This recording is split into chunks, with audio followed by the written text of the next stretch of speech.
Hey guys, and welcome back to this channel. In this video, I'll be showing you guys how you can animate your stickers on CapCut PC. Yes, you can definitely animate your stickers by using the animations tab here. We have bounce in, spring, fade in, mini zoom, zoom out. We have like a lot of these options, which I have to download because I don't really have them right now. So sorry about that. We also have these out animations as well. We also have these loop ones, which you can again adjust the duration of.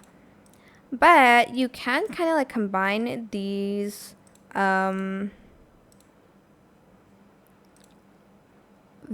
animations with the video they have, like the animations they have for video, sorry.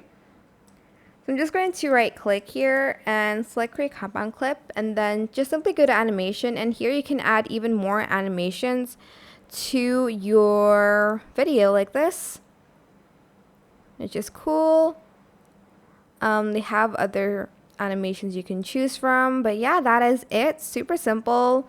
I hope this tutorial was helpful for you guys. Don't forget to like, comment, share, also subscribe to this channel if you haven't done that already. If you have any more questions, just leave it in the comment section down below and I will try my best to answer them all for you guys. And if you found this video helpful, please click the thanks button above the description box down below. Thank you so much for watching. Goodbye.